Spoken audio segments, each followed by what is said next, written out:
propongo que, ahora sí ya empezamos, les propongo que dividamos esta plática en dos momentos, tres. Uno, un recorrido con algunas fotografías para ubicar al personaje, que sepan quién es, la relación que tenía con otros personajes del proceso revolucionario, y después una exposición donde no me tardaré más allá de unos 30 40 minutos, será la segunda parte, y después poder entablar un diálogo, una plática, sobre todo porque ustedes ya leyeron el texto, entonces me gustaría mucho poder compartir. Entonces vamos a iniciar. Les voy a platicar sobre la vida de un personaje que lamentablemente es muy poco conocido en México y que tiene su familia, tiene relevancia en la historia de este país. Entonces vamos a hacer un recorrido por unas fotografías, por favor.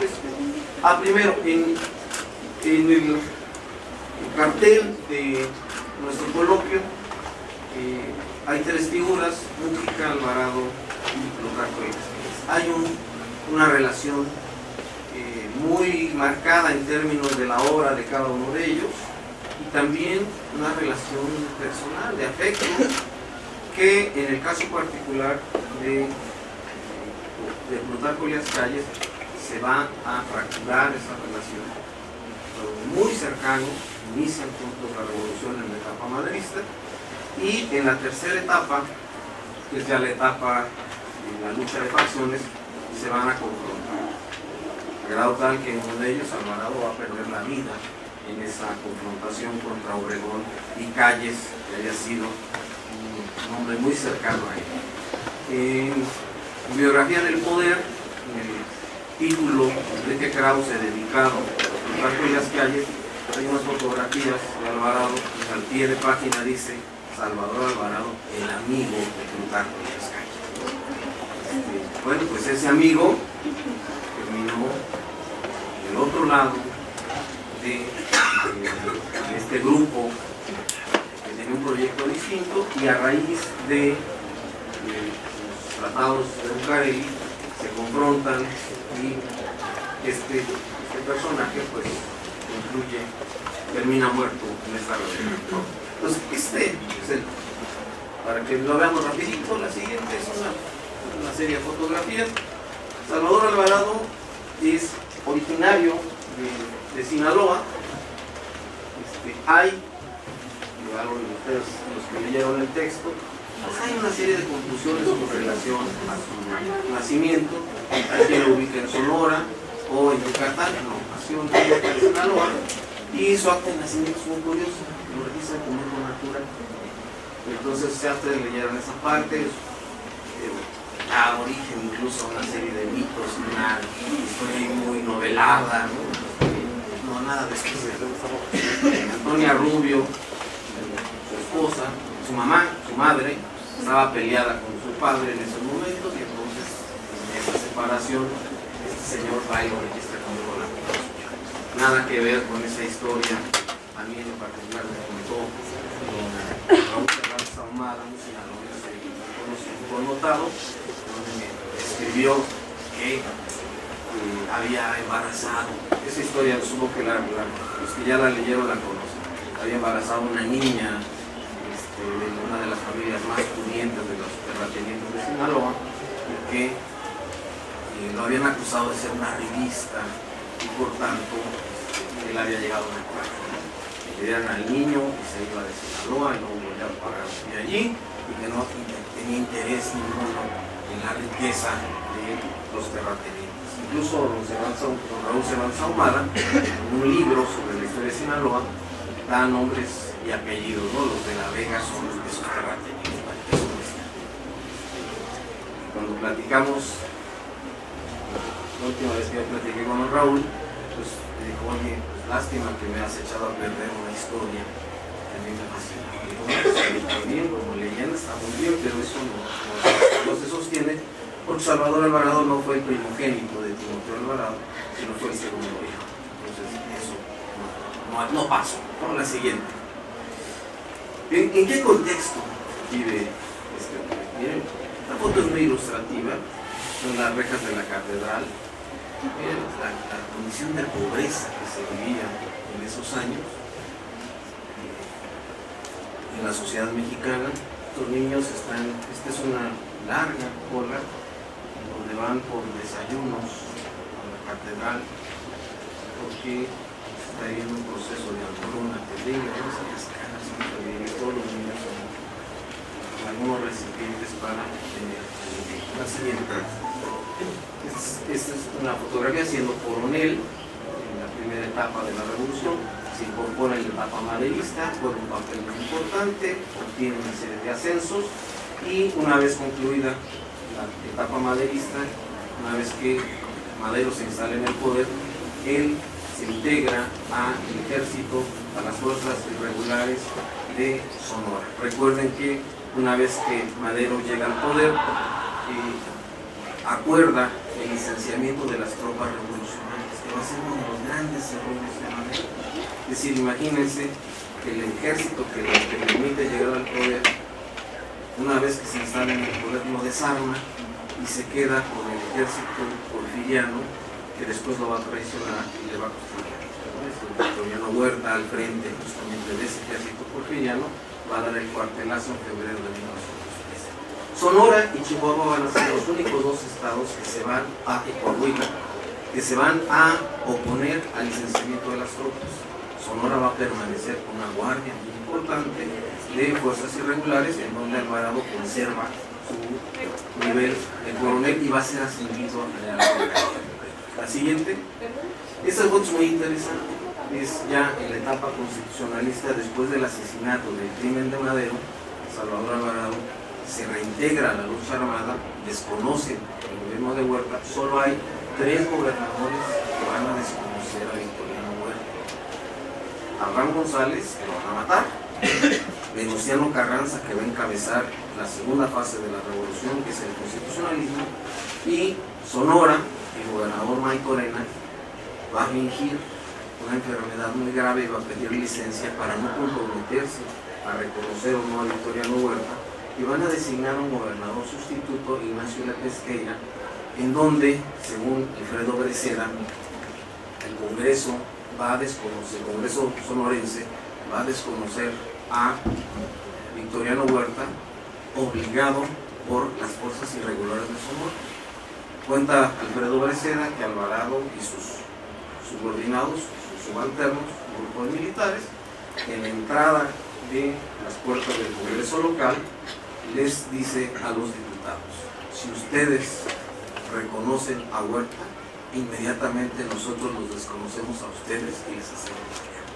Entonces, con esa consigna, los diputados votaron el desconocimiento del gobierno. Esta foto, aquí está Manuel M. Diegues, un personaje central en la vida de la revolución, también poco conocido, lamentablemente. Manuel M. Diegues es uno de los dirigentes obreros en la huelga minera de Cananea. No se sabe, Manuel M. Diegues después va a ser gobernador en Jalisco y va a implementar una serie de reformas sociales que también deberían ser parte del acervo del trabajo social en este país. Este es Salvador Alvarado, este es Álvaro Obregón. Obregón se incorpora a la revolución en la segunda etapa de la revolución, no participa en la primera etapa de la revolución, y hay una carta, después se incorpora a su libro, a su biografía, que se llama 8.000 kilómetros en campaña, está publicado por el Instituto Nacional de Antropología, de Historia y Antropología e Historia, en donde señala que uno de los momentos que más lamenta y de los cuales se arrepiente es no haber participado en el movimiento maderista, ¿no? Se mantiene al margen. Ya una vez que Madero es asesinado y Pino Suárez sí se incorpora, y esta es ya la etapa. Este es Eduardo Jay, también un general muy importante de la revolución, que igualmente es poco conocido en la historia mexicana. La siguiente. Esta foto también es muy interesante. Está Alvarado, Urbalejo, Plutarco, Elías Calles, Álvaro Obregón, el general Muriel. Esta es un colado, ¿no? Debe ser un personaje importante porque igual también aparece en la siguiente. Esta fotografía, no sé si ustedes recuerdan, el centenario de la Revolución, había un vagón, el vagón de la Revolución, que corría la línea Tasqueña, Cuatro Caminos, y ese vagón, esta fotografía estaba en uno de los vagones, ¿no? El tren. Aquí está Francisco Urbalejo, Salvador Alvarado, Álvaro Obregón y Eduardo Jai. Y esta otra vez, está en la otra foto, que es el colador. Pues estos personajes también son muy importantes en esta etapa del constitucionalismo. Y en Sonora van a tener, este es previo a una batalla que es muy importante, bueno, dos, la batalla de Santa Rosa y la batalla de Santa María, que no son también conocidas, son muy poco conocidas a nivel nacional. La siguiente, esta es justamente los preparativos en la batalla de Santa Rosa, que le van a quebrar las vías de abastecimiento al ejército federal, lo van a dejar aislado, solo van a conservar una parte de Sonora, que es el puerto de Guaymas, y se va a establecer un sitio. El sitio de Guaymas va a durar un año, hasta que las fuerzas federales van a tener que retirarse derrotadas por las fuerzas de Álvaro Obregón. La siguiente. Las mujeres jugaron un papel muy importante en la lucha revolucionaria y es muy poco conocido también, porque ustedes saben que finalmente la historia de México las conocen muy poco, particularmente la historia de la revolución. Las mujeres jugaron un papel muy importante, sobre todo en las tropas comandadas por Salvador Alvarado. Alvarado tenía una relación muy clara con las mujeres en términos de igualdad, de equidad, y es uno de los precursores del feminismo en México, porque lo podemos ir a detalle. Entonces, las mujeres que participaban en la tropa de Alvarado no solo eran aquellas que se encargaban del abastecimiento de los alimentos y el cuidado de los chavales en las batallas, ¿no? Estas también participaban en las bodas de puerto, ¿no? En la bola, ¿no? Entre ellos estaba también naturalmente su abuela, que era la cuñada de Salvador Alvarado. Se fue a la bola directamente por él, no así su hermano menor. Su hermano menor era todo lo contrario de Salvador Alvarado. O sea, la fiesta, la parranda, Andrés Alvarado, era todo lo contrario. Además cantaba muy bien, era muy bueno y le encantaba la fiesta. Entonces, las mujeres ahí jugaban un papel muy importante, todas armadas y de todas como entraban. La siguiente, la guerra es algo realmente espantoso. Por eso tenemos que cuidar nuestras instituciones. Involucra a todo el mundo. Estas fotos son verdaderamente indignantes. ¿Quiénes estos niños? En el ejército de Carranza, los chavitos muy orgullosos, con una expresión muy callada. Este tiene una cara de angustia y contrasta con este está feliz. La siguiente es una fotografía también impresionante. Esta es una de las fotografías que es muy conocida en todos los libros de la Revolución. Es un niño del Ejército Federal. Es decir, finalmente el Ejército Federal estaba conformado por personas que eran recogidas en la leva, y entonces los obligaban a ir al frente. Entonces es una cosa terrible, porque las élites salían desde sus despachos, desde la comodidad, sus palacetes, cuidando sus privilegios, y esta gente a la cual se le enganchaba y se le obligaba a ir al frente a las batallas, los niños. ¿Y contra quién se enfrentaban? ¿No? Porque había ejércitos verdaderamente poderosos. La siguiente nos da una idea. Fíjense los yaquis. El ejército sonorense era un ejército en forma, un ejército profesional. Y los yaquis eran los soldados más disciplinados, gallardos y eficientes en la historia. Además tenía una larga tradición de lucha, tenía más de 60 años de rebeliones, de experiencia guerrera, porque durante 60 era esa tribu indomable que protegía sus tierras y querían ser arrebatadas una y otra vez desde todo el tiempo.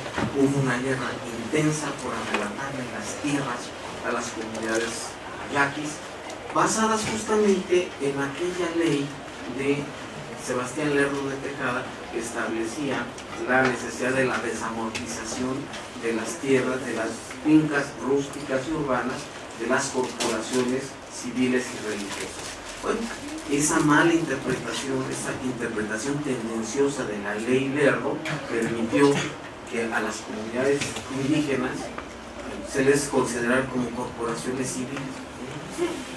Pero una justificación legal para despojarlas de sus tierras. Los yaquis, incluso los yaquis se incorporan al ejército sonorense, no más el talante, el armamento, el uniforme. O sea, era un ejército pagado, había plata, porque el ejército sonorense va a estar abastecido con las minas y las haciendas que van a ser confiscadas en Sonora para financiar la guerra revolucionaria. La siguiente, los villistas, otro ejército en forma, los villistas todos, con sus caralinas, 30, Winchester, todos abastecidos, o sea, eran ejércitos verdaderamente poderosos, que esto se va a traducir en más de 1 millón de muertos durante la revolución. La siguiente, esa una foto muy interesante, Salvador Bahía y Venustiano Carranza, cuando lo designan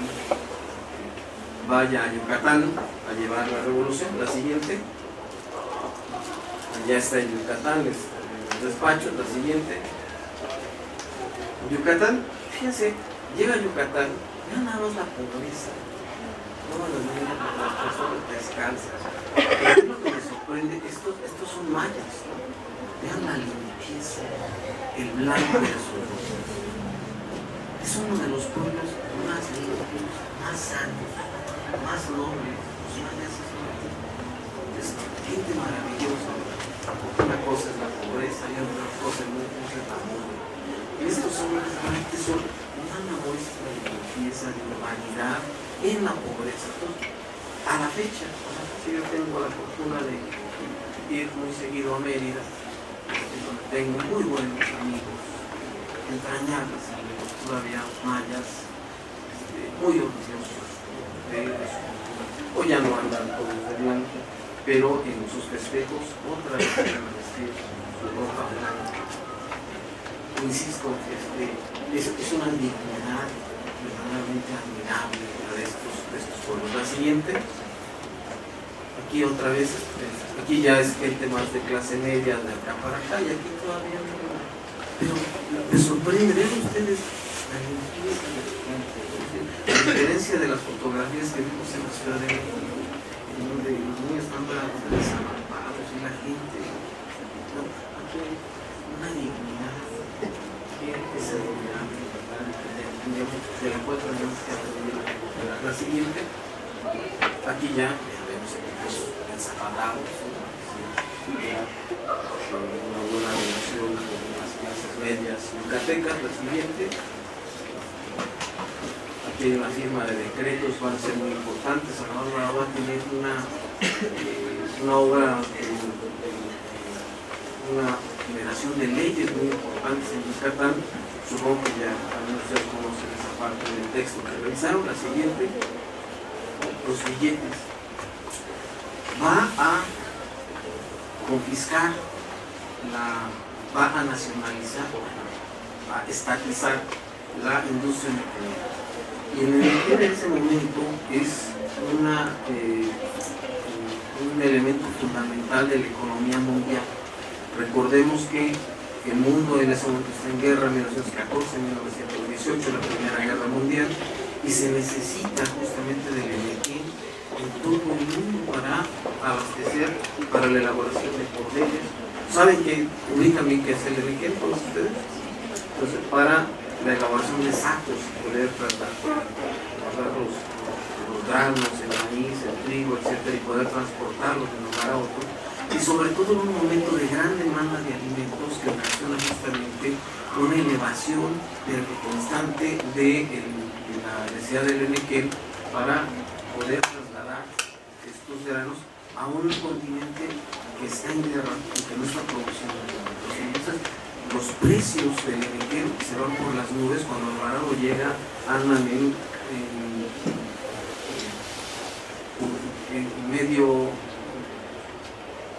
un peso y fracción, y él los llega a poner en 19 pesos, ¿no? O sea, es un crecimiento exponencial de los recursos que le van a permitir financiar, por un lado, al gobierno carrancista, que está enfrentado con las fuerzas villistas y zapatistas en la tercera etapa de la revolución, que es la guerra de facciones, en donde convencionistas y constitucionalistas están enfrentados.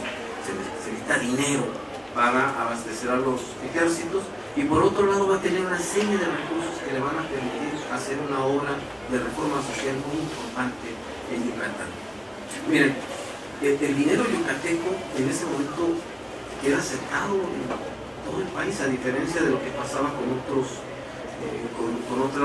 billetes.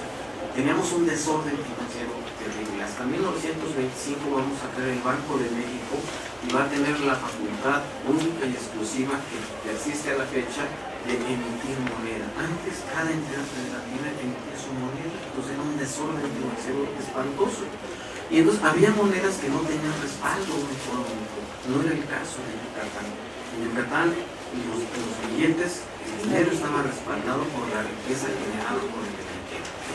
Está la siguiente.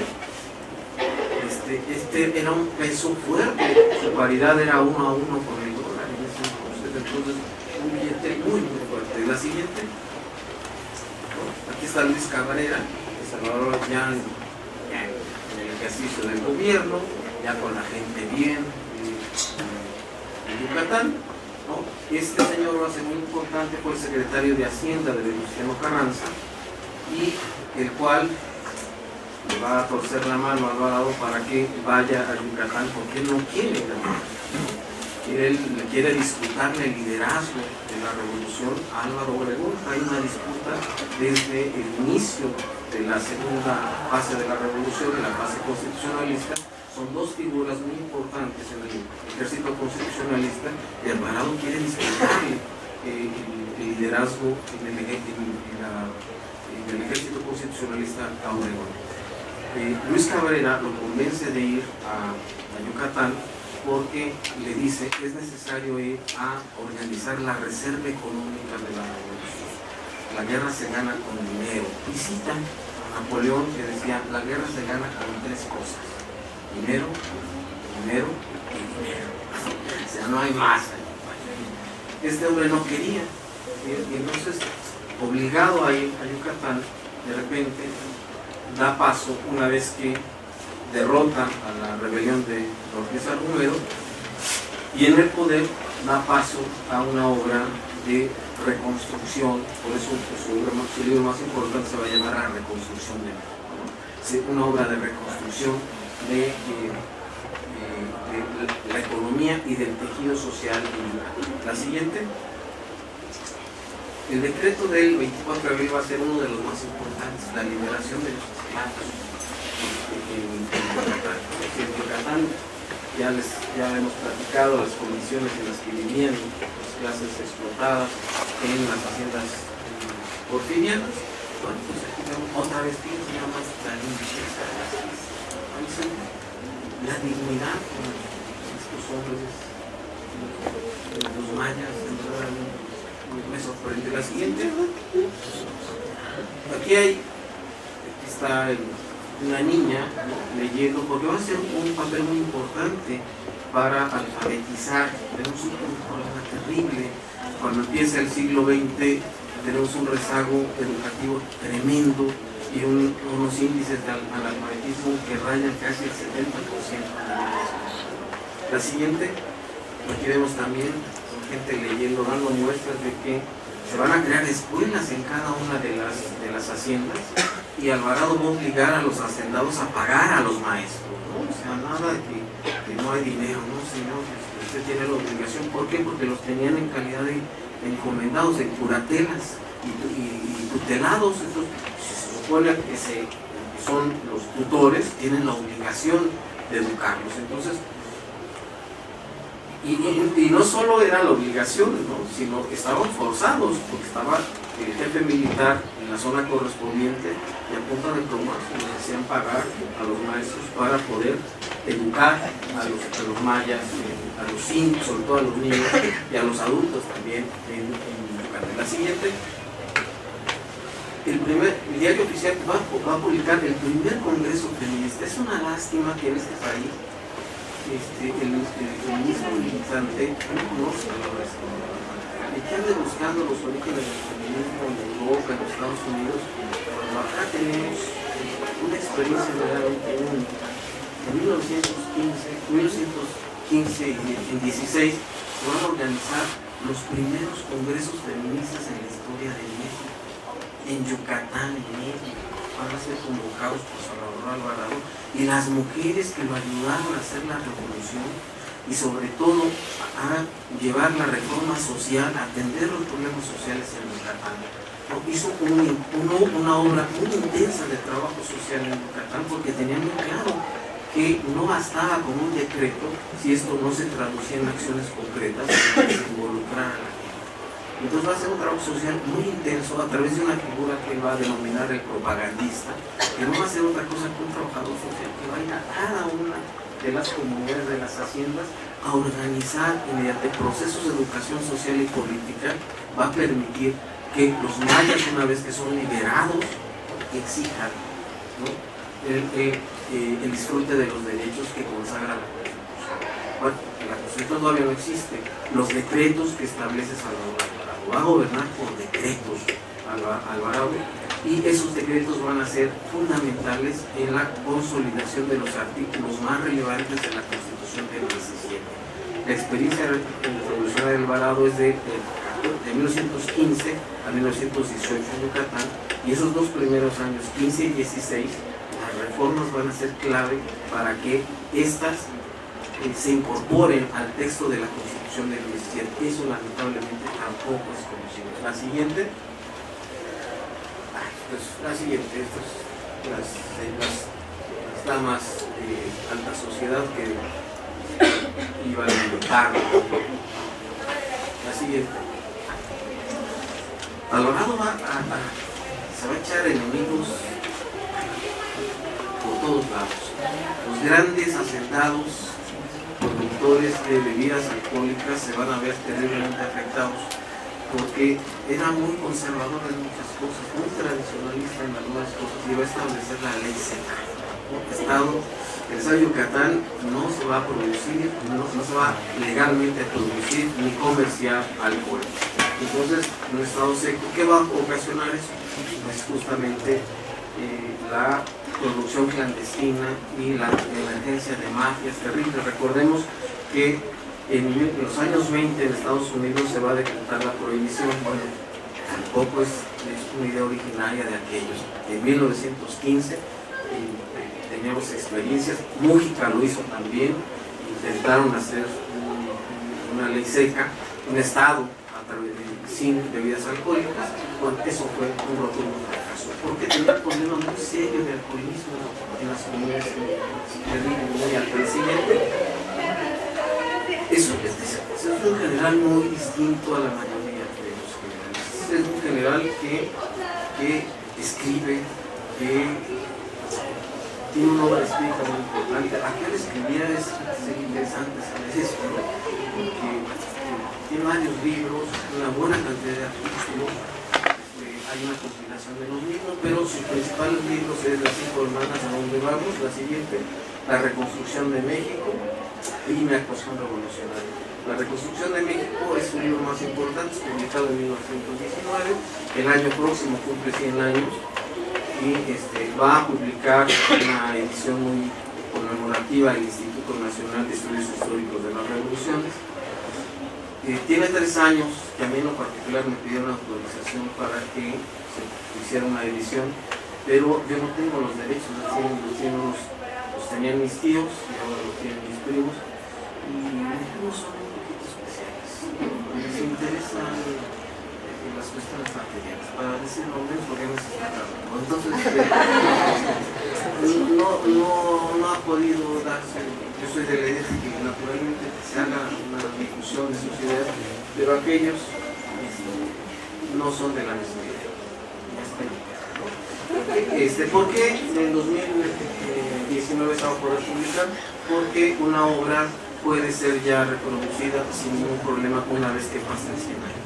Entonces va a ser el centenario de este libro, que es muy importante y que da origen a un libro reciente del actual secretario general de la universidad, el director de la Facultad de Economía. Se llama La política económica en el discurso de la reconstrucción nacional. Buena parte de este libro está basado en la obra de Salvador, incluso el título está profundamente diferenciado. Tiene un año de que se publicarán algunas obras con relación a este personaje, pero yo dudo que haya un gran conocimiento del mismo, porque lamentablemente es poquito lo que leemos.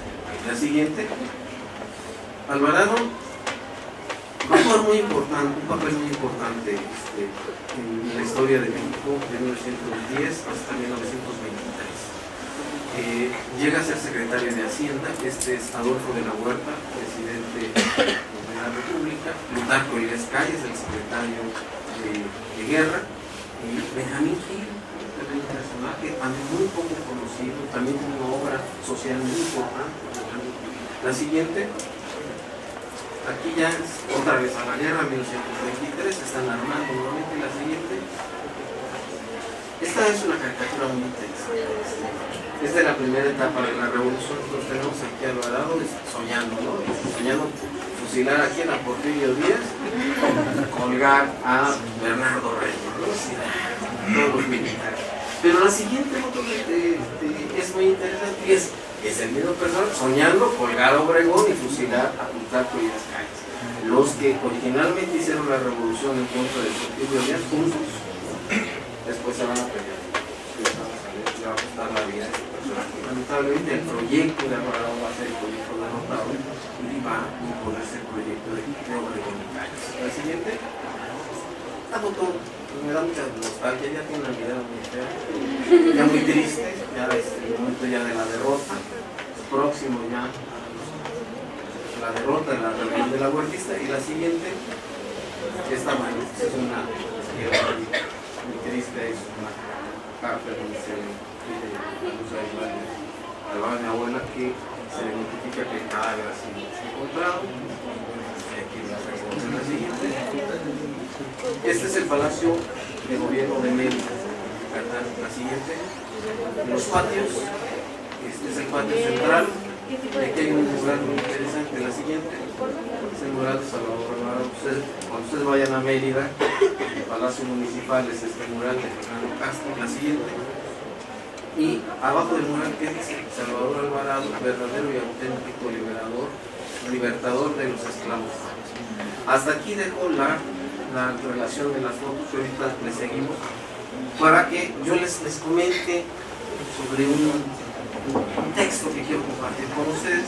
Será la segunda etapa de esta presentación, y que lo que iba a presentar originalmente pues es un trabajo muy extenso que no le dio sentido hacerlo, toda vez que ustedes pues tienen el capítulo del libro que publicamos el año pasado, que hizo mención a la vida de Carnot. Entonces es el capítulo que les he dado, ustedes lo conocen, entonces no tiene caso que yo venga aquí a repetir lo que ustedes, algunos, estoy seguro ya leyeron. Entonces, me voy a referir estos, regálenme ahorita minutos más, para que yo haga mención de uno de los aspectos que considero muy importantes difundir de la obra de Salvador Alvarado, que tiene que ver con su relación a las reformas que realiza en materia de legislación en beneficio de la mujer y de los indígenas en Yucatán. Es una extensa obra la que hace Alvarado. Si ustedes hacen una revisión puntual de la primera parte del texto que les entregué, sus rivalidades con Obregón y su formación, es muy interesante para poder entender las reformas que lleva a efecto en Yucatán. Entonces, procedo a leer algunos pasajes y los comentarios. Salvador Alvarado es un personaje de la Revolución Mexicana con rasgos muy particulares. En una época de violencia y desorden, apostó por la ley y la institucionalidad. Fue un hombre de ideas y desde su temprana juventud abrevó de pensadores de la Ilustración, del socialismo utópico francés, de los exponentes de la sociedad fabiana. Por tanto, él pensaba que el socialismo era posible de manera gradual, en contraposición con la tesis de Marx, que señalaba que el socialismo tenía que alcanzarse a través de la lucha de clases. Él tenía una idea de un desarrollo gradual con relación al establecimiento del socialismo. Hay autores también que son clave, sobre todo Samuel Smiles, que señala que es el modulador de voluntades. Es una obra muy interesante en términos de formación del carácter, la autoayuda y sobre todo la responsabilidad social que está presente en la obra de este escritor escocés. Estas influencias teóricas reforzaron sus convicciones revolucionarias y fueron el sustento de un comportamiento como hombre público y en mucho explican su concepto de Estado con responsabilidad social. Él era un rusoniano en términos de su concepción del Estado. El Estado tenía la responsabilidad de regular la injusticia y de regular las desigualdades sociales a través de la acción diaria. Originario de Sinaloa, donde nació en 1880, llegó a Yucatán en 1915 y con una visión de estadista gobernó esa entidad donde la revolución no había alterado el orden de explotación salvaje a que eran sometidos los mayas en las haciendas seleccionadas. Eran tiempos de definiciones. La confrontación entre las distintas facciones revolucionarias no solo expresaba la lucha de aspiraciones y ambiciones personales, sino fundamentalmente la disputa entre diferentes proyectos de nación. Alvarado permaneció fiel a la facción constitucionalista y su acción de gobierno fue clave para abastecer a las tropas de Álvaro Obregón, con lo que paradójicamente contribuyó de manera determinante al triunfo de su principal rival. Cuando Alvarado y Obregón se conocen, hay una plática y con mi abuelo y algunos documentos que tiene por escrito, le comenta: he conocido a un hombre singular. Alvarado le comenta a Luz Galván: he conocido a un hombre singular. Es un hombre con una claridad única, porque tiene un proyecto muy definido. Su proyecto se llama Álvaro. Es decir, un proyecto personal. Desde entonces empiezan las grandes rivalidades entre ellos. Sin embargo, la lejanía de Yucatán y suficiente tarea de gobierno y administración le permitieron gozar de un amplio margen de maniobra para ensayar una serie de reformas profundas en materia social, laboral y educativa, como de reivindicación de derechos elementales, principalmente de indígenas y mujeres. Déjenme darles un panorama general de las condiciones de la mujer a principios del siglo XX. Históricamente la mujer mexicana ha tenido que luchar por conquistar sus derechos. Durante el virreinato quedó excluida de la educación. Fue hasta 1732 que se creó la primera escuela exclusiva para mujeres, el Colegio de las Vizcaínas, que acogía a niñas huérfanas, doncellas y mujeres viudas.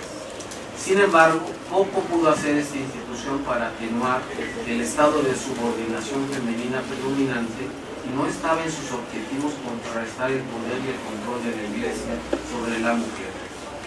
En suma, la Iglesia mantenía el control sobre su pensamiento, su comportamiento y su cuerpo. Más de 100 años después, hasta 1880, hasta 1880, Matilda Montoya fue la primera mujer en asistir a la escuela de medicina y se graduó en 1887. María Sandoval Zarco fue la primera abogada en 1898 y la segunda, Clementina Batalla, se graduó hasta 1920. 3 mujeres únicamente obtuvieron un título universitario de 1880 a 1920. Eso nos da una idea. Es evidente que el movimiento de independencia cambió la estructura política del país, pero no la vida de la mujer. La herencia de una época de dominación persistió hasta muy entrado el siglo XX. La misma atmósfera de opresión donde la mujer era objeto de pertenencia y servicio, primero al padre o al patrón, después a los hermanos y posteriormente del esposo. En el México independiente siguió cumpliendo el mismo papel que tenía durante el virreinato, servir al sexo opuesto y trabajar para los hijos. No se piense que las condiciones de dominación eran exclusivas de los grupos menesterosos o pobres. Las mujeres de las clases altas, media y baja padecían por igual la subordinación al varón. Las mujeres indias y mestizas servían en las casas pudientes y estaban al servicio de las niñas ricas con la responsabilidad de su cuidado y atención. Pero a todas, ricas y pobres, la familia se encargaba de prepararlas para el matrimonio o el claustro. Luis González Obregón, en su texto La Revolución Femenina, señala que el 84% de las mujeres a principios del siglo XX se casaban entre los 12 y los 25 años. Los niveles de abandono institucional eran alarmantes. Según datos del INEGI, de Estadísticas Históricas de México, tomo 2, página 100, de la población total de México, que era de 10.809.090 personas, el 72.3 era analfabeta, es decir, 7.817.064 mexicanos de la población no sabía leer ni escribir. De ese total, 4.211.769 eran mujeres, el 54%, lo cual pone de manifiesto que la injusticia y el abandono institucional eran más marcados en el sexo femenino. La mujer en el pensamiento de Salvador Alvarado. El general Alvarado tenía un concepto muy distinto de la mujer del predominante en su tiempo. La describía como el elemento social con altas responsabilidades y con derechos inalienables, y en donde resalta su visión revolucionaria con respecto a la mujer es en el reconocimiento de sus derechos, principalmente el derecho a la educación y al trabajo, así como el respeto a su libre decisión sobre su vida conyugal y el sentido de su existencia.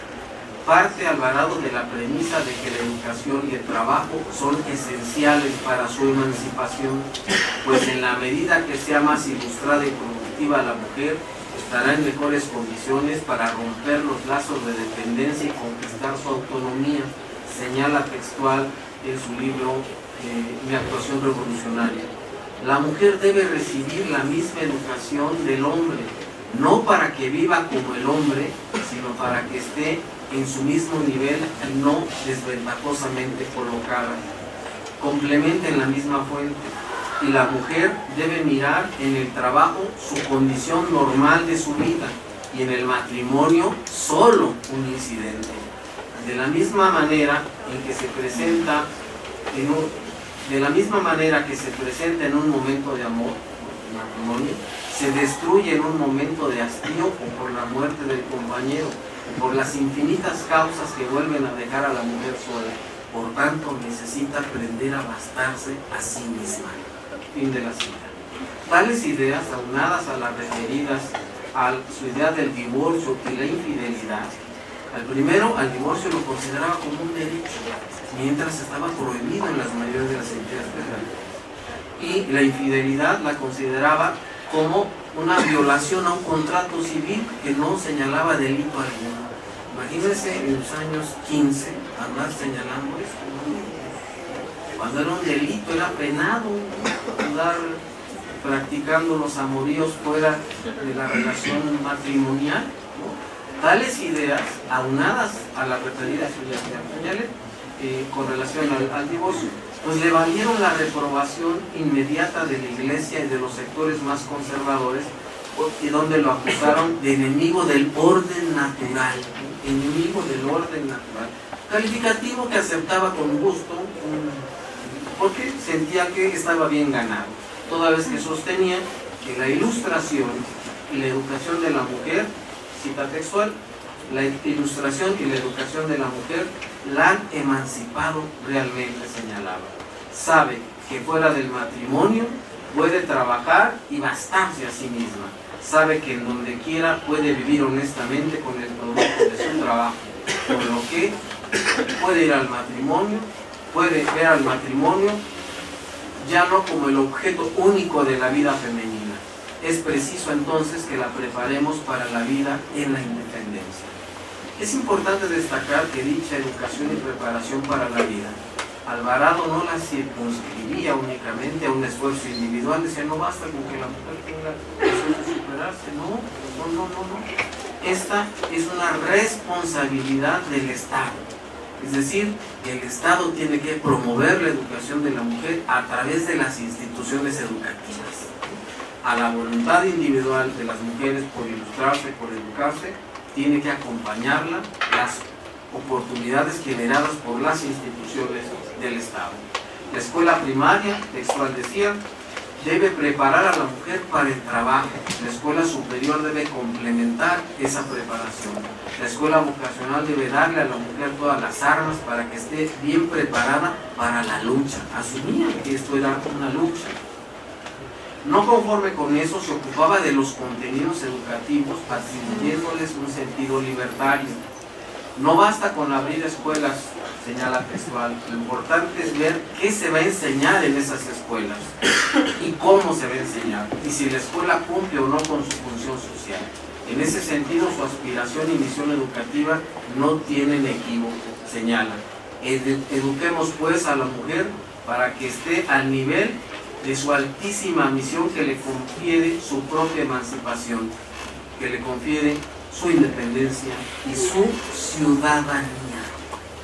En este orden de ideas y en un contexto de gran agitación social, producto de la lucha revolucionaria que se estaba librando entre constitucionalistas y convencionistas a nivel nacional y de la disputa local contra los grandes hacendados energeneros y la Iglesia Católica, la realidad le imponía mesura y de manera autocrítica señala en 1916. A pesar de nuestros esfuerzos por abrir escuela, no hemos sido capaces aún de ofrecer a las mujeres las mismas facilidades de educación que a los hombres. Ellas pues están todavía en una situación social inferior y esto es una gran injusticia. No obstante, su confianza en el porvenir no admite duda. Cita textual nuevamente. Dice, y si la educación de la mujer es completa, si su instrucción le permite luchar ventajosamente con los hombres, ¿qué dificultad puede haber en que ella venga a desempeñar las tareas que hoy vemos confiadas exclusivamente a ellos, a los hombres? Eso otra vez le va a generar una gran crítica de los propios generales revolucionarios, que tienen una visión mucho más conservadora con relación al papel de la mujer. Así, la idea que Alvarado tenía de la mujer hace más de 100 años, de su función social en condiciones de igualdad con relación a los hombres, era una voz aislada y solitaria en la cultura patriarcal imperante, que sin embargo tuvo importantes resonancias tanto en las propias mujeres, inicialmente a través de los primeros congresos feministas organizados en nuestro país a instancias gubernamentales y posteriormente por conducto de las batallas del movimiento feminista, como igualmente en la configuración de las políticas públicas del Estado revolucionario, la igualdad en el trabajo, el acceso a la educación, el establecimiento de escuelas donde confluyan ambos sexos, el derecho a la separación matrimonial y al vivir sin la amenaza de la violencia, así como el libre ejercicio del sufragio, a votar y ser electas, entre otros, se encuentran todos ellos en estado embrionario en la obra de gobierno de Salvador Alvarado de Yucatán entre 1915 y 1918. Con relación a la obra de Alvarado, le voy a citar todo un rollote que tiene que ver con los momentos que está viviendo el país. Mientras Alvarado está haciendo las reformas en Yucatán, ¿qué está pasando en el resto del país? Se están desarrollando las batallas del Bajío, que los ejércitos constitucionalistas encabezados por Obregón se van a enfrentar a los ejércitos convencionistas encabezados por Villa y Zapata. El resultado lo sabemos, van a ser derrotados los ejércitos villistas y zapatistas, por lo que se derrota el proyecto de revolución popular y se impone esta idea de una revolución de corte democrático burguesa, que es la que va a terminar imperando, y de la cual también se va a desligar Salvador Alvarado. También Salvador Alvarado llegó a la península de Yucatán comandando un ejército de 7,000 soldados, los huaches. ¿Por qué se llaman los huaches? Los huaches era porque en Mérida todavía no estaban pavimentadas las calles, había algunas calles empedradas principales y el resto pues estaban en estado natural, terremoso. Cuando había temporada de lluvia, se enlodaban las calles y las botas de los militares hacían ese ruido de guacho, guacho, guacho, guacho. Entonces los mayas ya vienen los guaches, ¿no? Desde entonces es un calificativo un tanto despectivo, ¿no? El día que vayan a Mérida y los mayas les dicen guaches, no los miran muy bien. Oye, guache, tiene que ver con esta idea que tienen. Yucatán era en ese entonces el estado más rico del país. Contaba con una sociedad profundamente polarizada. En un extremo, la casta divina, según la bautizó Salvador Alvarado, una reducida plutocracia de 12 familias de grandes hacendados coludidos con el capital norteamericano a través del International Harvester, acaparadora de la producción henequenera, y en el otro más de 300,000 mayas y mestizos sometidos a la más brutal y deshonrosa explotación y servidumbre. Yucatán en ese entonces, en 1910, según el censo, tenía 339,612 habitantes.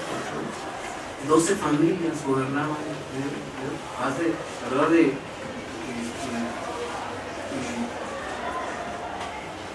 ¿cuántos eran los mayas? Alrededor de 300,000 que eran sometidos por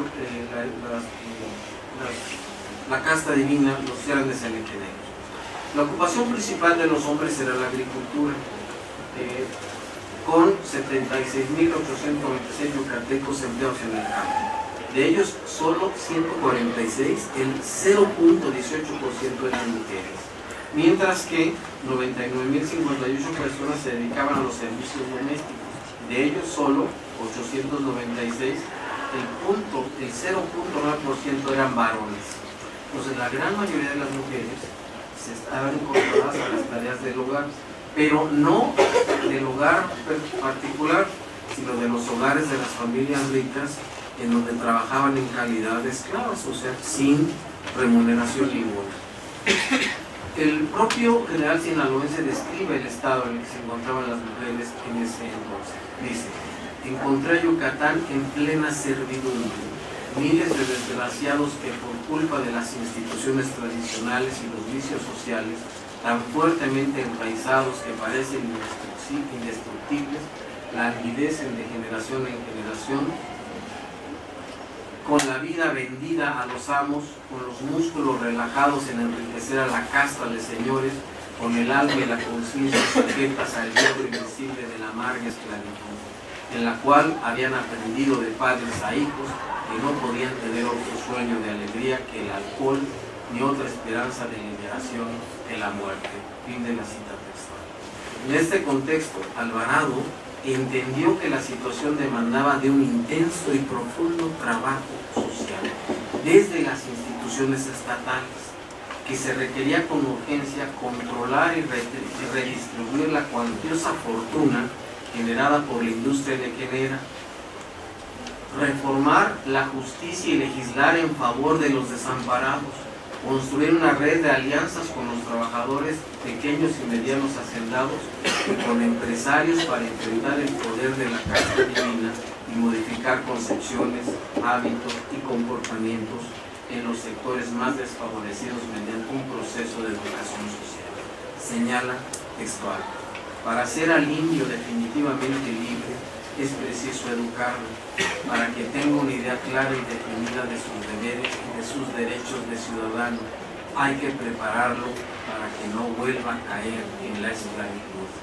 Para lograr tales cambios, Alvarado tenía claro entonces que no bastaba la buena voluntad o la mejoría de las leyes, que era preciso que mediara un proceso de educación social, que interiorizara en el sujeto el derecho y el deber que se posee de manera inherente como ciudadano.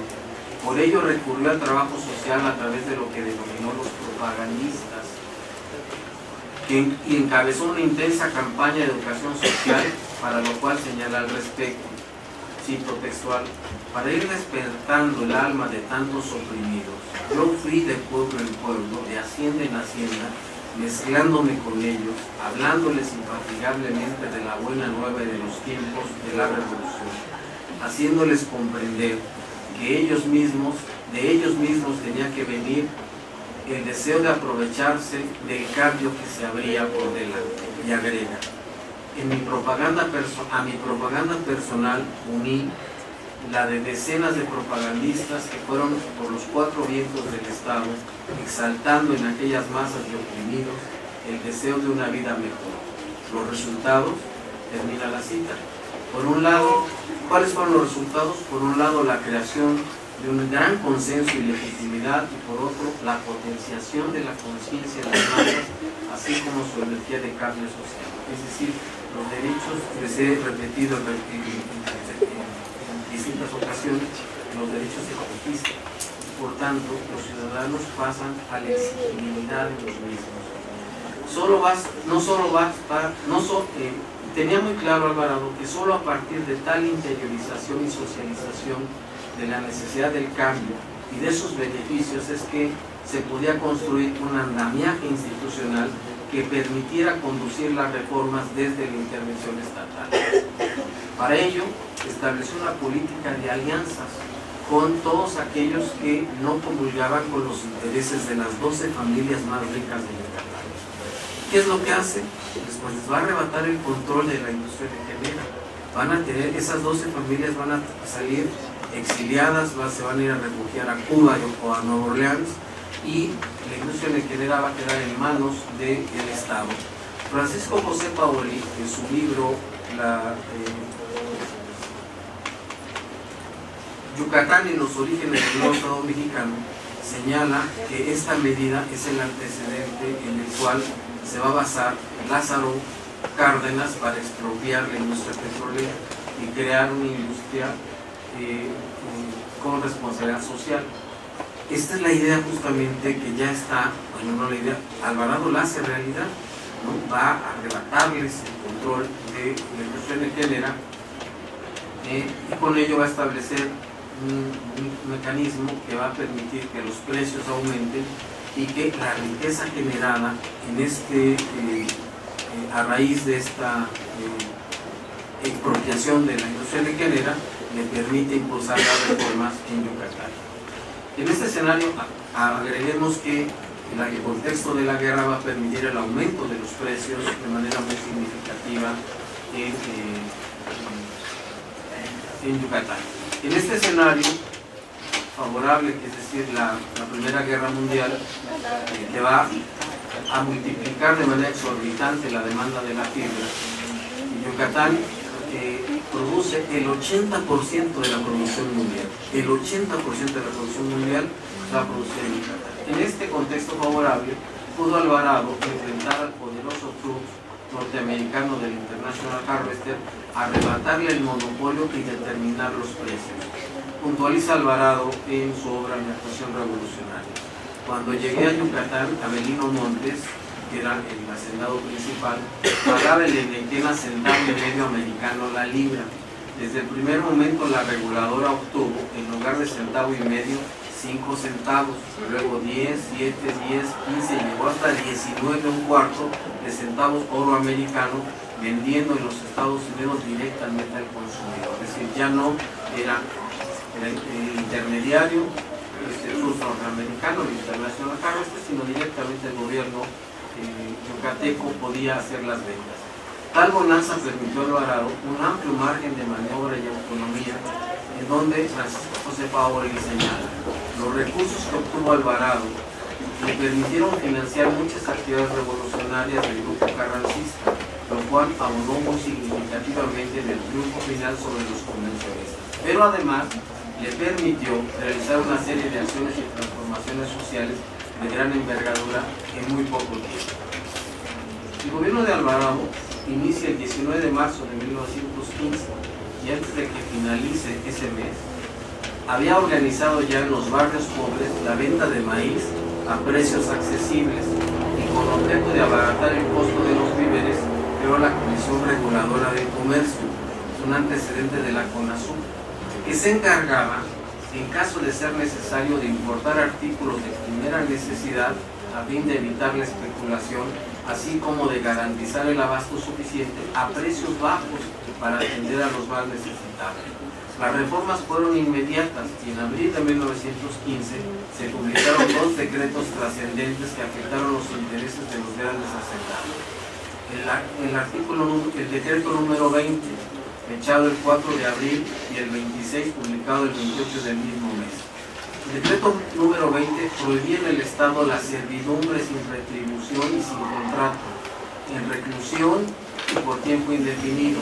Se incluía el derecho de pernada, o sea, todavía los hacendados podían hacer uso de las mujeres como objeto sexual previo al matrimonio. Bueno, eso queda inmediatamente erradicado con el decreto del 26 de abril de 1915. El decreto número 20. El decreto número 26 desconoció las tutelas y las curatelas y las grandes plantaciones en ellas. Había miles de infantes e individuos a quienes los hacendados sometían a la servidumbre y no cumplían con las disposiciones judiciales de formar a sus encomendados como ciudadanos. Paralelamente a tales decretos, Alvarado hizo realidad la liberación de los peones acasillados de Yucatán, por eso esta idea de que es el verdadero liberador de los mayas. El gobierno anterior a Alvarado, Eleuterio Ávila, había decretado la liberación de los mayas, de las haciendas henequeneras, pero las 12 familias llegaron a un acuerdo, lo presionaron, le forraron el bolsillo y el decreto nunca se aplicó. Alvarado inmediatamente llega y a los 2 meses de estar en el poder aplica de manera puntual ese decreto. En cumplimiento de tales decretos, Alvarado hizo realidad la liberación de los peones acaciados en Yucatán mediante la aplicación del decreto número 4, aprobado por el gobierno provisional de Eleuterio Ávila, pero congelado por las presiones de los hacendados. Orgulloso, señalaba Alvarado, más de 60,000 siervos fueron transformados en ciudadanos libres y conscientes por la revolución. Cabe destacar que mujeres y niños y peones no solo recobraron su libertad, sino que por vez primera se impuso a los poderosos la obligación de indemnizarlos por años de servicio. Es decir, no solo los liberaron, sino, señor, a ver cuántos años trabajó usted, donde corresponde tal cantidad de dinero por tantos años trabajados, etc.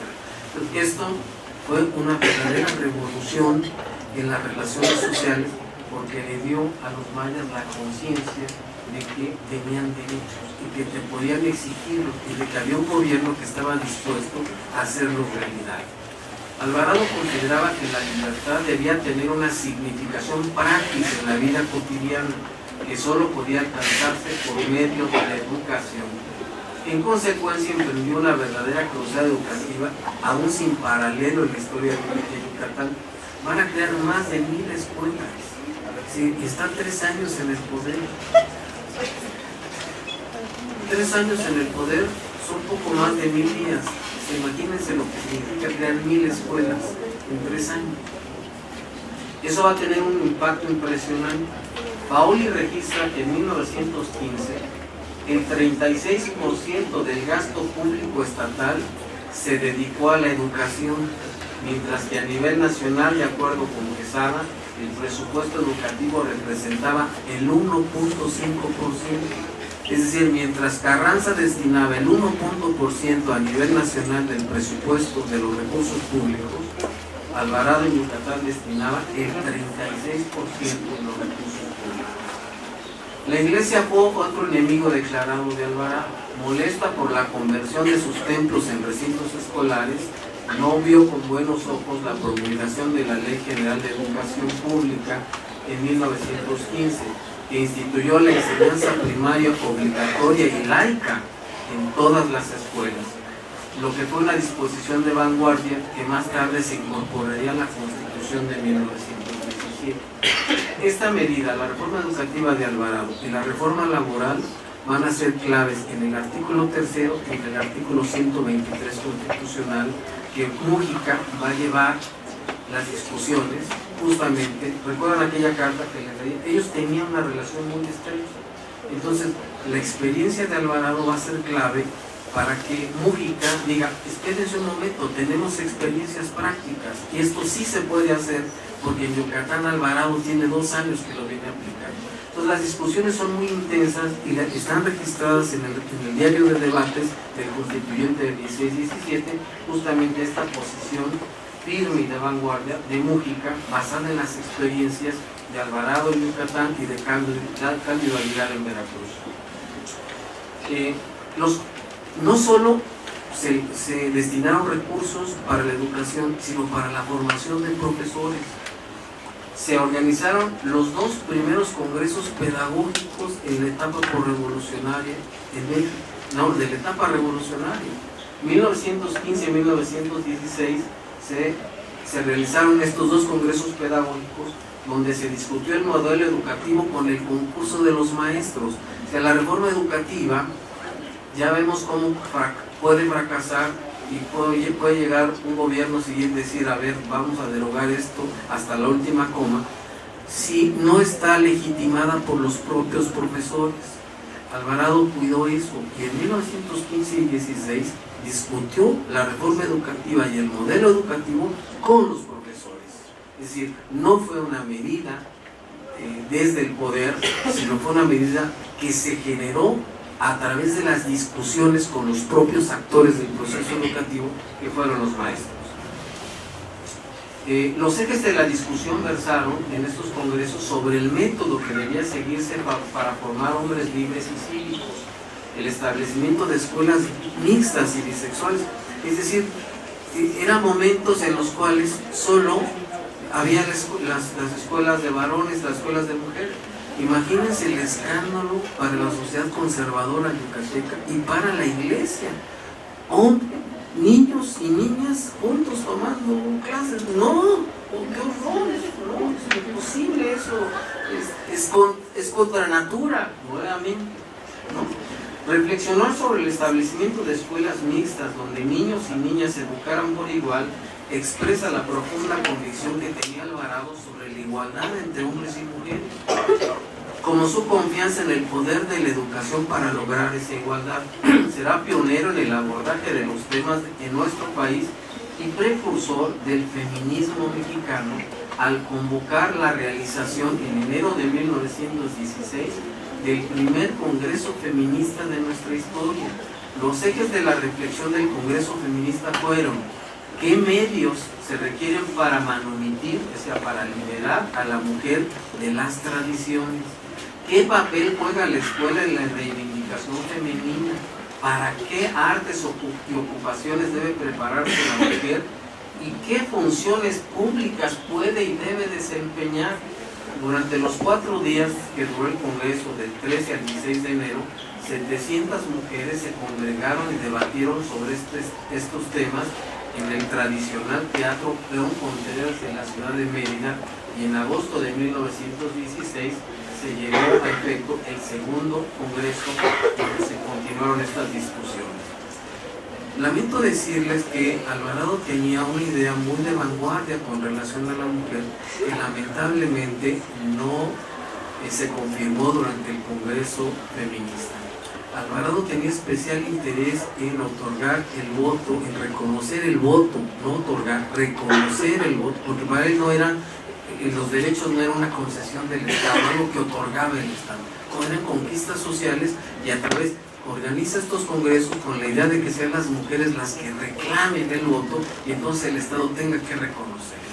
Pero su sorpresa va a ser terrible, terrible.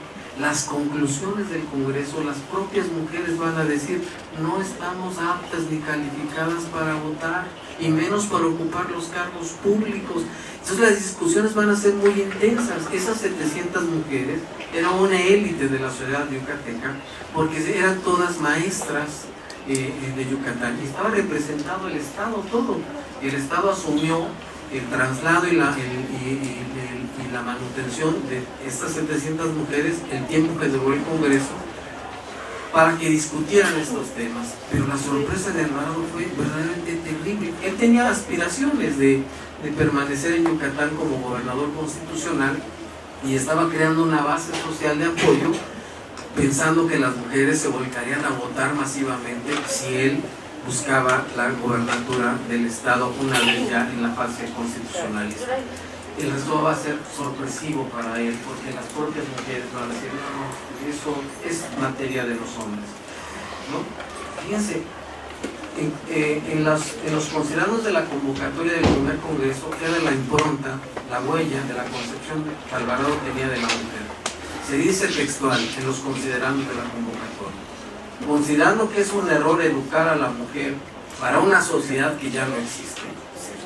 Esta sociedad tradicional es una revolución, y entonces, como hicimos una revolución, esta es una sociedad distinta.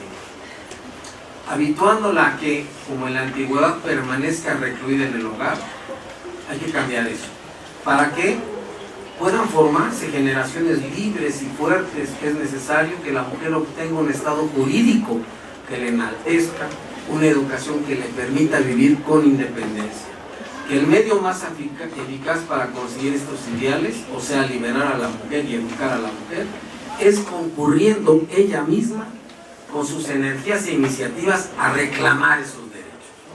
Ese es el motivo de la convocatoria del Congreso, ¿no? Es decir, crear una conciencia ciudadana, que se fueran ellas las que dijeran: a ver, nosotros tenemos derecho.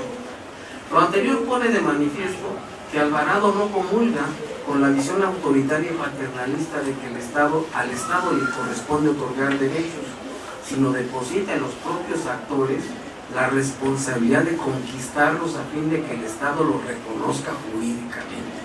Por ello, en las bases de la misma convocatoria se puede leer en el inciso 4: fíjense, las resoluciones de este Congreso tendrán carácter de proyectos, los que serán elevados a la categoría de leyes previo estudio que de ellas haga el Departamento de Legislación Social y de la Secretaría General de Gobierno. Él estaba pensando que estas mujeres iban a plantear una serie de exigencias progresistas, se nos iban a reivindicar y a reclamar sus derechos, y que él se iba a ver obligado, ¿no?, a convertirlas en leyes.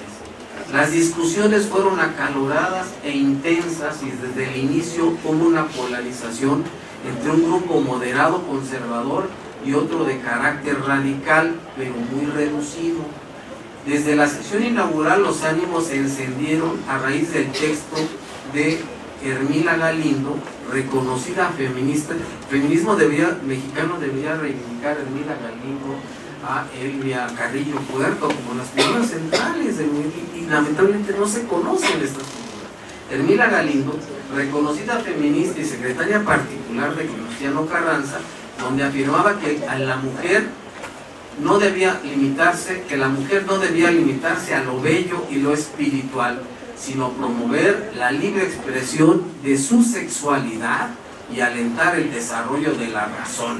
Asimismo, critica la moral imperante y plantea la necesidad de establecer mecanismos legales de protección a la mujer dentro y fuera del matrimonio. La reacción fue tan virulenta, el grupo conservador de mujeres, la mayoría, exigió la quema de tal ponencia. ¿No? Imagínense, qué sorpresa para la verdad. Espérate, no se supone que iban a exigir sus derechos.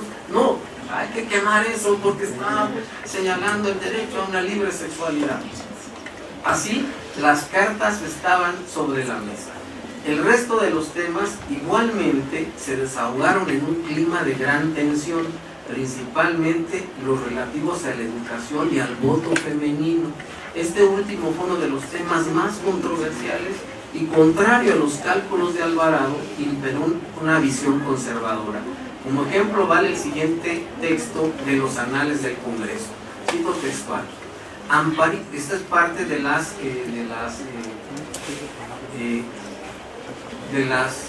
diario que recoge las discusiones del Congreso feminista de Yucatán de 1916. Amparito Machín, un apellido ilustre, Machín, allá son muy machines, allá en Yucatán. Amparito Machín objeta que hay que preparar todavía más a la mujer y que la actual no puede votar ni ser votada porque no está capacitada para ello. Que los resultados del Congreso no son para hoy, sino para el porvenir. La señorita Ascanio brillantemente la refuta y le dice: ¿que no podemos votar? ¿Acaso los hombres pueden todos por su ilustración y su cultura? Entre ellos no todos tienen el criterio que muchísimas de nosotros tenemos. Es una discusión intensa, sabrosa. No obstante, de la capacidad argumentativa del grupo radical se impuso la visión conservadora, como demuestra el mismo documento histórico del Congreso. La segunda conclusión fue aprobada definitivamente así. Conclusión del Congreso: ¿puede la mujer del porvenir desempeñar cualquier cargo que no exija vigorosa constitución física? Pues no habiendo diferencia entre su estado intelectual y el del hombre, es capaz, como éste, de ser un elemento dirigente en la sociedad. Lo anterior fue contrario a la concepción de la mujer que tenía Alvarado, así como un severo revés a sus aspiraciones políticas. El segundo congreso se efectuó en noviembre y diciembre de 1916 y fue dominado por el grupo radical, logrando el voto femenino en las elecciones municipales, pero no el derecho a ser electas.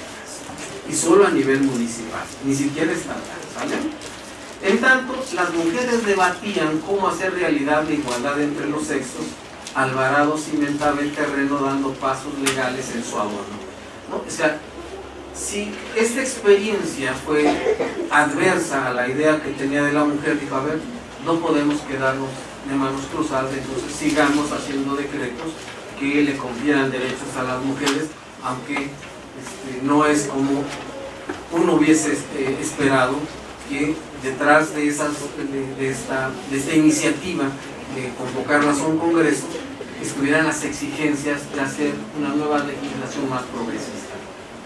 Aurora Cortina señala: una inquietud de Alvarado en su primer año de gobierno y que afectaba a todas las clases sociales fue la tutela a la cual estaba sometida la mujer. Ojo con esto, ya que si el hombre se emancipaba a los 21 años, la mujer lo hacía hasta los 30, lo cual lo obligaba a permanecer en el hogar paterno a no ser que contrajera matrimonio. Imagínense, los hombres adquirían la mayoría de edad a los 21 años, no como a los 18 como ahora, ¿no? A los 21 años se adquiría la mayoría de edad, ¿no? Pero la mujer no podía ir del hogar hasta los 30, o sea, no tenía derecho ninguno de emanciparse y seguía bajo la tutela paterna, ¿no? A excepción de que contrajera matrimonio, porque entonces adquiría un nivel de subordinación del marido. Por medio del decreto número 167, conocido como la Ley Femenina, que no se conoce, o sea, el feminismo mexicano no tiene el antecedente histórico de las luchas libradas en este país. En la experiencia revolucionaria de Alvarado, 1915, está la aprobación de la Ley Femenina, que reformó el artículo 567 del Código Civil del Estado y emancipó a la mujer a la misma edad que a los hombres. A ver, sí, estamos estableciendo legalmente niveles de igualdad, señor, pues ¿por qué las mujeres hasta los 30? ¿No? Otra vez la iglesia y los sectores conservadores de Zacatecas dándole con todo a este hombre. Tiene una idea, insisto, era una voz aislada con relación a la idea que tenía de la mujer. Este decreto, sigo con Aurora Cortina, este decreto se adelantó 13 años a la reforma del artículo 2 de nuestro código de 1928. De igual forma, su preocupación con la mujer incluyó a las más oprimidas y más explotadas. Por ello reglamentó la prostitución, clausuró burdeles y combatió los contubernios de explotadores de matronas y policías. Y ojo con esto, por vez primera en nuestra historia legislativa, vuelvo con Aurora Cortina, Por vez primera en nuestra historia legislativa, según el decreto 217 del 6 de octubre de 1915, se impusieron penas a los hombres, castigos penales, a los hombres que teniendo una enfermedad contagiosa en ella, en transmisión sexual, realizaran el acto sexual. Es decir, una visión totalmente muy adelantada, ¿no? Imagínense, todavía teníamos un problema muy serio hace 10, 12 años sobre la responsabilidad de propagar enfermedades mortales como el SIDA. Este cuate traía ya una idea. A ver, espérense, la relación más íntima obliga a un acto de absoluta responsabilidad. Y por tanto, quien tenga conocimiento de que tiene una enfermedad que puede poner en riesgo la salud o la vida de una mujer, es penalmente responsable. Otra vez, ¿no? Otra vez. Una iglesia conservadora que señalaba que esas enfermedades estaban asociadas, ¿no?, con la vida licenciosa y que eran realmente castigos, ¿no?, que venían en una reprobación divina, ¿no? Pues imagínense la reacción en contra de esto. Reflexiones finales. En la obra de Alvarado es poco conocida a nivel nacional, lo cual se explica el por qué forma parte del vasto panteón de los vencidos y olvidados de la gesta revolucionaria. Sin embargo, es una figura importante en la historia de Sinaloa y sobre todo de Yucatán. Si ustedes ven los libros de primaria en Sinaloa y Yucatán, es una figura recurrente. Sinaloa incluso tiene un municipio, el municipio 17, que se llama Salvador Alvarado. Y en Yucatán, bueno, pues los libros de historia recogen toda esta parte, todas las reformas sociales de Alvarado. En Yucatán es considerado el verdadero y auténtico libertador de los esclavos mayas, según se puede leer en la placa inferior del mural de Fernando Castro Pacheco en el Palacio de Gobierno. Esto así porque su actuación justiciera fue intensa y cuantiosa. Liberó a los peones acasillados, anuló el sistema de retención por deudas, suprimió la servidumbre, aprobó la ley del trabajo más avanzada de la época, jornada laboral de 8 horas, salario mínimo, derecho a la huelga, derecho al descanso dominical, ¿no? Entonces, todo eso va a ser importante y va a ser retomado por Múgica en las discusiones del artículo 123 constitucional y de la Diputación Yucateca, que todos eran de una afiliación alvaradista, sobre todo Héctor Victoria, que va a ser un diputado clave en la redacción última del artículo 123. Alentó la formación de sindicatos y de partidos políticos, creó el Partido Socialista del Sureste, organizó en beneficio colectivo el monopolio estatal del Enequén, reglamentó la prostitución y combatió el alcoholismo, convocó a congresos pedagógicos y femeninos, estos últimos los primeros en México, y realizó una magna cruzada educativa, todo ello apoyado en un intenso trabajo social a través de una campaña de educación social para interiorizar en las masas los derechos y beneficios promovidos por la revolución. En suma, Alvarado es uno de los precursores de la Constitución de 1917 y de la atención social como responsabilidad del Estado en nuestro país. En materia educativa y de reconocimiento del derecho de las mujeres, los resultados ponen de manifiesto que sí es posible realizar transformaciones estructurales en el corto plazo cuando convergen voluntad política, compromiso social, inteligencia, honradez y buen uso de los recursos públicos. Las estadísticas históricas de INEGI, del tomo 1, señalan que en 1910 la población analfabeta en México, ¿cuál es el cuadro siguiente? ¿No? La población analfabeta en México representaba el 72.3%. Para 1921 se había reducido el analfabetismo el 6%, a diferencia de lo que pasó en Yucatán. En Yucatán era el 70% de analfabetismo y en esos años se reduce el 12.5%. Mientras en el alfabetismo femenino solo se reduce 0.3% a nivel nacional, en Yucatán se reduce en 3.4%. Entonces, respecto a la participación política de las mujeres, en la que Alvarado cifraba grandes expectativas, pues pretendía contender por el gobierno constitucional de Yucatán y consideraba que podía contar con el voto mayoritario y definitorio de las mujeres.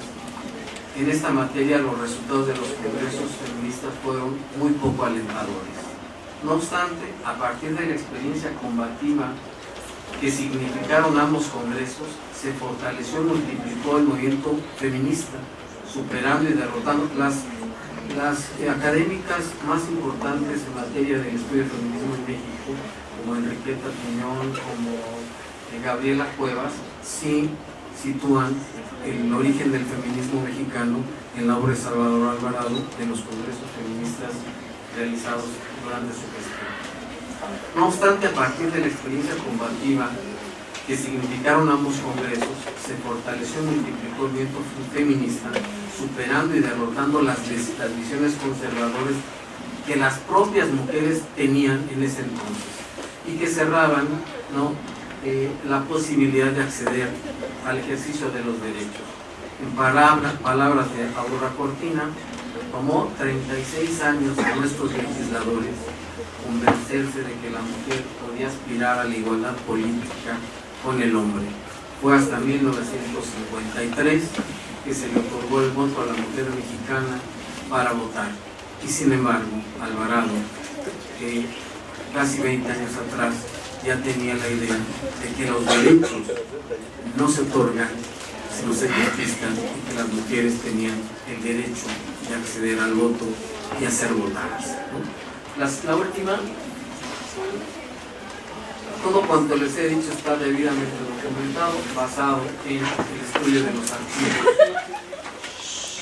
basado en el estudio de los expedientes y de los archivos militares de la Sedena. La última, y ahí está, muy, no, si es cierto, ¿no? Insisto, es una obra lamentablemente muy poco conocida y hay un enorme nicho de oportunidad para realizar trabajos de tesis, para reconstruir la historia del trabajo social en este país. No solo la obra de Alvarado, está la obra de Cándido Aguilar, de Mújica, que es realmente muy rica, de Cándido Aguilar, Heriberto Jara, Gustavo Vaz. Tenemos una medalla, la medalla del Servicio Social, y no sabemos la importancia de la obra de Gustavo Vaz en materia de trabajo social. Bueno, pues esto es cuanto yo quería compartir. Muchas gracias.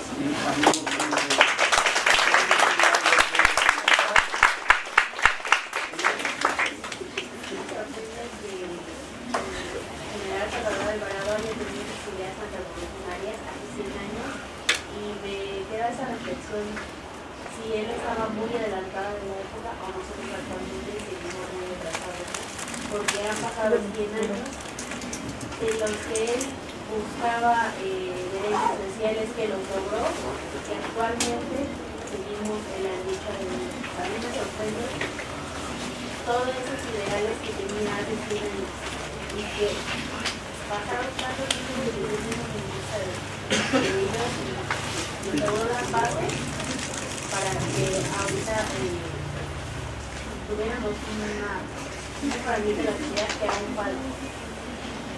Fíjate que a mí también me sorprende y me duele.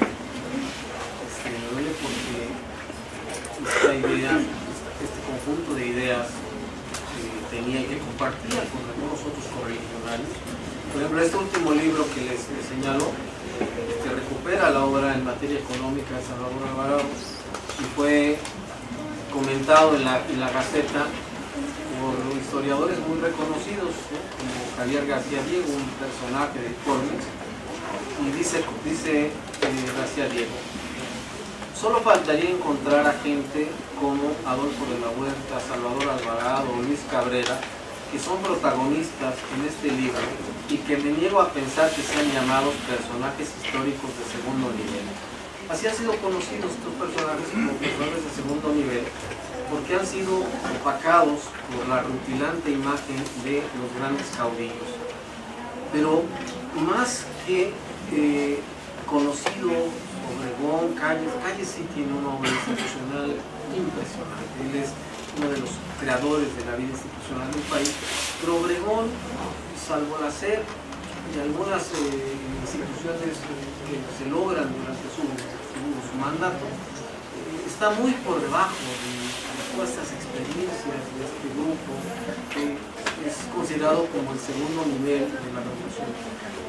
Yo creo que en materia de ideas habría que recuperar estas experiencias y fortalecer no nada más el trabajo social, la sociología, la ciencia política, la economía misma puede nutrirse de estas experiencias. Pero también quiero decirles que no todo era miel sobre hojuelas. Así como este hombre tenía posiciones muy avanzadas, pues eso le generó también terribles enemistades, ¿no?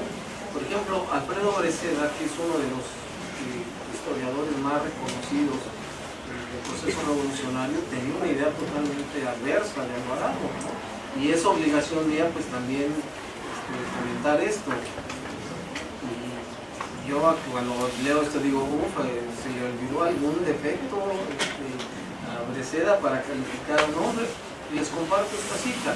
Salvador Alvarado, por su temperamento, era sin duda el más peligroso para Maytorena. Era gobernador Maytorena de Sonora y Alvarado consideraba que era un peligro. Era el más peligroso para Maytorena o para el que le sucediera. Era un hombre de explosiones internas continuas, con un acentuado deseo de venganza, tenaz, envidioso, inteligente y sutil, color amarillento, visco, de cuerpo más bajo que alto, y sin embargo activo y dominador, tirano con sus mujeres, y con sus subordinados, enfermo de fiebres biliosas. No está un momento quieto, quiere ascender pronto, odia a Obregón y es el primero que lo señala como un neurópata hereditario. Y este mismo libro después termina diciendo, con relación a Obregón, Alvarado tenía razón, ¿no? Termina persiguiéndolos, ¿no? Y acaba con el cuadro. Obregón, verdaderamente, todo aquel que no comulgaba con su ideario, pues termina, si no aceptaba el cañonazo de los 50,000 pesos, pues era pasado por las armas, ¿no? Entonces, esa es parte de la historia que habría que recuperar, que habría que replantearnos a través no de los hechos sangrientos e históricos, sino tendríamos que reconstruir parte de nuestra historia a partir de los logros y de las experiencias exitosas y sobre todo de las obras en materia social. Es ahí donde estaríamos en condiciones de aquilatar de una manera distinta a los actores revolucionarios, ¿no? Obregón es la figura rutilante porque es el general que no perdió una sola batalla. Y ahí no hay punto de discusión. Es general exitoso, triunfante, no hay discusión militarmente. Pero en el plano de las ideas me parece que tendríamos que hacer una relectura de la historia del país y colocar a cada quien en sus justas dimensiones a partir de los aportes para construir una mejor sociedad. Y creo que ahí Alvarado tendría un sitio distinto en la forma de apreciación de su labor. ¿Alguna participación adicional? Bueno, yo conforme al comentario que hacía la compañera, me parece que más bien estamos atrasados, no que él estuviera adelantado, porque el simple hecho de que aún en la actualidad, como decía usted en el congreso que se hizo, la mujer es la que en cierto punto se reprime sola. Y la mujer es la que, por desgracia, aún en su mayoría, es la encargada de cuidar a los hijos. Y ella es la que está mostrando esa parte, por decirlo así, del machismo hacia sus hijos.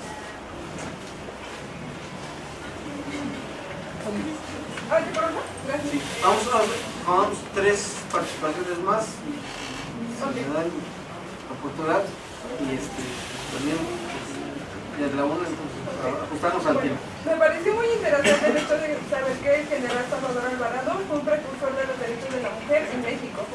con el primer Congreso Feminista en Yucatán, que es un antecedente del voto a la mujer de 1953. Desgraciadamente la sociedad conservadora, mujeres entre ellas, y la Iglesia no hubo un apoyo, lo cual impidió el progreso en los derechos de la mujer.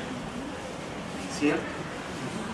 Totalmente. Y para las aspiraciones políticas de Alvarado fue un impacto muy grande, ¿no? Porque, insisto, en política las cosas no se hacen sin un interés específico, ¿no? Es decir, sí hay una convicción, un compromiso, pero también hay un interés de un proyecto, ¿no? Lo que decía en la sesión anterior Ana Rivera Caro, tenemos que aprovechar la posibilidad de estar al frente de las instituciones para tomar las decisiones justamente que pueden cambiar las estructuras, ¿no? ¿Sí? También es impactante ver cómo, por ejemplo, Salvador Alvarado era una persona que, si bien no gozaba de todos los beneficios, pudo haber vivido desahogadamente y tenía bastantes conocimientos en química, fue farmacéutico y demás, pero decidió poner su vida también al desarrollo, a ayudar a los menos agraciados y llevar su vida con ese régimen, ¿no? O sea, siempre tratar de ver por el otro, aun cuando él pudo haber estado en una posición mejor. Digo, tienes toda la razón. Fíjate que voy a citar a Enriqueta Tuñón, que el año pasado estuvo aquí con nosotros en este congreso, un coloquio sobre feminismo, y ella habló ella es especialista específicamente en el tema del congreso, los congresos feministas y por tanto la obra de Alvarado en esta materia. Y ella señalaba que quería destacar que en una época en donde los generales se enriquecían de manera exorbitante, este hombre entrega el poder y entrega el erario público con 30 millones de pesos.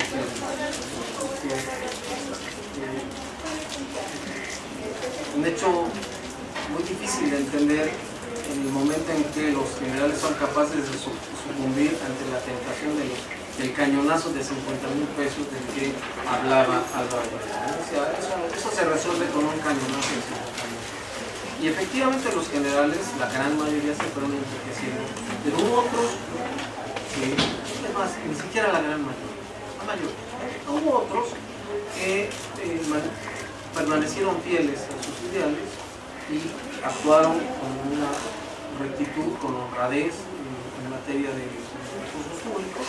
Y bueno, pues hombre muere sin dejar una gran herencia, deja una serie de deudas, al contrario, hasta su patrimonio, y tenía algunos bienes, todos ellos adquiridos a través de créditos. A su muerte viene una discusión enorme en el seno de la familia, una confrontación porque esa famosa fortuna de la que se hablaba de Alvarado, pues resulta que muchas de ellas todavía son créditos, porque en 1920 él se retira de la vida militar, se dedica a la vida política, a la vida personal individual, va a crear un periódico. Paradójicamente, el periódico que actualmente es conocido como el más conservador, El Heraldo de México, es fundado por Salvador Alvarado en 1919 y es un periódico de izquierda, así nace, ¿no? Entonces, paradojas que tiene la vida. Y entonces, a su muerte empiezan a reclamar una hacienda, la Magdalena Michuca, era una hacienda, ahora donde está la deportiva, era una hacienda que era parte del patrimonio de Alvarado, pero era un crédito. Entonces cuando muere, dicen, no, pues ya la hicimos, pues, los parientes, pues no, resulta que todos esos bienes se fueron confiscando. No es como ahora que si alguien fenece la deuda, pues se significa, no, eran años, no había esas instituciones, no había esas garantías. Entonces, bueno, pues y había un pleito, además. Él había traicionado a la revolución, según palabras de Calles de Obregón, para sus enemigos. Solo describo cómo muere. A raíz de las firmas la firma del Tratado de Bucareli, hay un grupo de revolucionarios que no están de acuerdo con las concesiones que se hacen al gobierno de Estados Unidos a cambio del reconocimiento, y que es no aplicar la Constitución, sobre todo el artículo 27. Alvarado se empantera, ¿no? A lo mismo que Adolfo de la Huerta, y se van a la rebelión de la huertista. Eso le va a costar la vida, ¿no? Ahí lo matan. Pero se le acusa como traidor y todos sus bienes son confiscados. Pues la familia después, mediante una serie de rebatiendas jurídicas, se fueron haciendo de ciertos bienes. Afortunadamente mi papá no le entró ese rollo. Digo, afortunadamente para él, no sé para nosotros, porque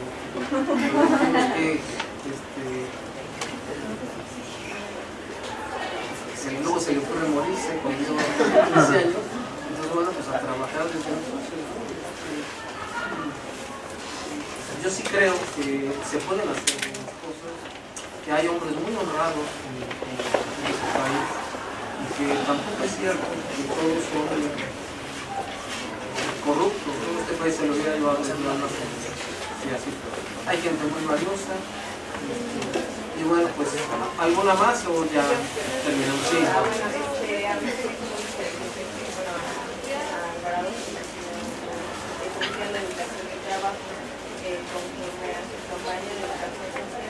Él decía que las personas eran las que iban a hacer el desafío. Y bueno, yo lo relaciono con lo que nosotros vamos a intervenir para generar el cambio. Sin embargo, las personas son las que ellas mismas lo pueden generar. Esa es la base del trabajo. O sea, yo aportando como que, bueno, sería como una parte de la historia de ellos, que ya no tienen de la participación que había, no tenemos Totalmente. Yo coincido totalmente contigo, porque justamente esa es la idea del trabajo. Es decir, no se trata de que el Estado haga cosas, sino que la sociedad es el actor del cambio. Y ojo con esto, tiene una visión muy moderna de lo que significa la ciudadanía. Recordemos que a raíz de la falta de ciudadanos, fracasa el proyecto juarista de la reforma, y a partir del porfiriato se conculca ese derecho a la ciudadanía de ser el agente del cambio, el motor del cambio, y se convierte el Estado en el promotor del cambio. Alvarado tenía una idea totalmente distinta. Depositaba en la sociedad la posibilidad del cambio. Y eso, insisto, es uno de las premisas del trabajo social. Es decir, son los propios protagonistas, los propios actores, los que tienen que ser protagonistas del cambio y no al revés. Es decir, no se puede seguir manteniendo esa relación paternalista a partir de la cual el Estado decide qué es lo que le conviene a las personas, sino son las personas mediante procesos de interiorización de sus derechos y de la exigibilidad de los mismos, es donde se construye la ciudadanía. Y eso me parece hace 100 años una idea bastante avanzada. Pues muchísimas gracias, lo dejamos aquí, nos vemos el próximo viernes, cerramos el coloquio y vamos a cerrar con la obra de Plutarco Elías Calles, que vamos a ver, encontrar ese puente, cómo estos personajes, Múgica y Alvarado, tuvieron experiencias locales, regionales. Múgica tuvo una influencia nacional que perdura a partir de su actuación en el Constituyente 16 y 17, y cómo Plutarco Elías Calles va a ser clave en el proceso de institucionalización nacional. Y sobre todo, cómo va a enfrentar los problemas que significa bajar del texto constitucional a la realidad los derechos. Cómo se va a enfrentar sobre todo a los intereses norteamericanos y a la Iglesia en materia de 3 artículos fundamentales. El artículo 3º, el artículo 27 y el 123. ¿Vale? Nos vemos el próximo jueves y muchas gracias. Próximo viernes.